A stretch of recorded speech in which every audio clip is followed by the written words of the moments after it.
Su primer cargo político fue como secretario de Trabajo y Provisión durante el régimen militar en 1943, presidido de Rawson, quien fue desplazado a los 3 días por Ramírez. Ese gobierno era autoritario, represivo y tradicionalista, lo que mostraba agrado por el fascismo.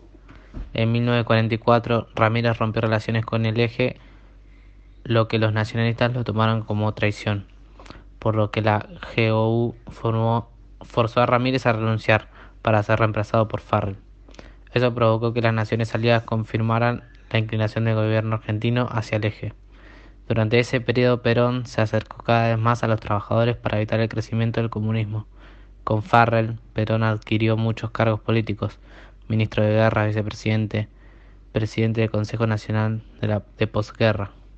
Su primera presidencia fue en 1946 a 1952, donde recurrió a la elaboración de los primeros planes quinquenales. Los efectos de la crisis económica de los años 30 en Argentina lo convencieron de la necesidad de reducir la dependencia económica del país del exterior y se profundizó en ISI.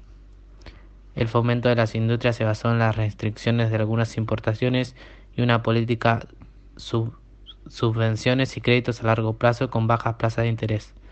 El gobierno financiaba el desarrollo industrial, aunque la fuente principal era el campo.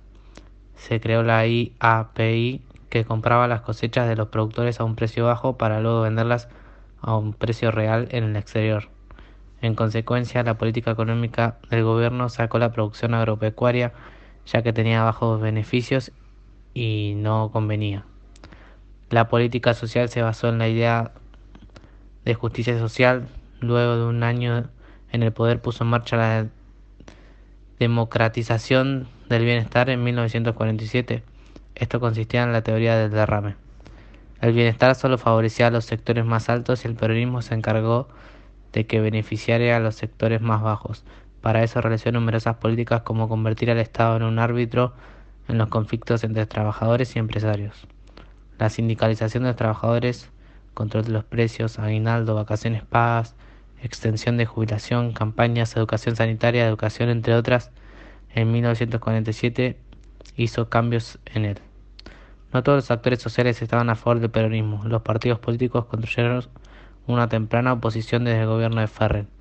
Ante el peronismo, la oposición del tuvo que decidir cómo posicionarse contra él. Eso generó divisiones y los conflictos del oficialismo y la oposición se originaban en diferentes concepciones del poder. Con el tiempo, las relaciones entre Perón y la oposición se hicieron más tensas hasta llegar a no poder convivir entre ambos sectores. La oposición, frente a la medida del gobierno contra ellos, dividió sus estrategias.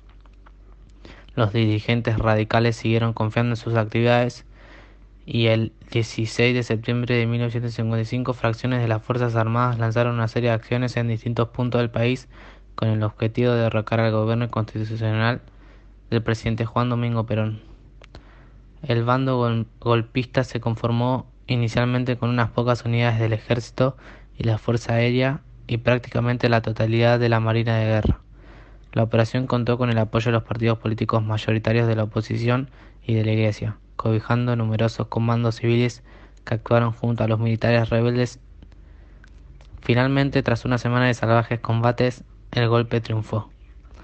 En 1945, Perón tuvo mucha popularidad sobre Farrell por su conexión con los trabajadores, lo cual trajo enemigos tanto internos como externos al régimen. En octubre de ese año, los militares contrarios a Perón lograron convencer al presidente para que le quiten sus cargos a Perón, lo jubilen y lo envíen a la cárcel de la isla Martín García. Poco tiempo después lo liberaron y lo llevaron a la Casa Rosada por la protesta de los trabajadores el 17 de octubre de 1945. Perón sale al balcón para pedir que se retiren y ellos le dicen que se postulen como presidente. Ahí es donde nace el peronismo. En las elecciones de 1946, la fórmula de Perón-Quijano le gana con un 10% más en la Unión Democrática. Podían pagar los gastos de ese sector. Este gobierno nacionalizó industrias y servicios. En su primer gobierno llevaron a una economía creciente durante 4 años. La recuperación europea generó la caída en la demanda de exportaciones agrícolas y en los precios internacionales de la producción argentina. La situación se agravó por malas cosechas y por la demanda industrial de tecnología y petróleo que no puede ser atendida localmente. Con menos ingresos estatales y con más inflación, el gobierno cambió de rumbo económico e incentivó a la producción agrícola.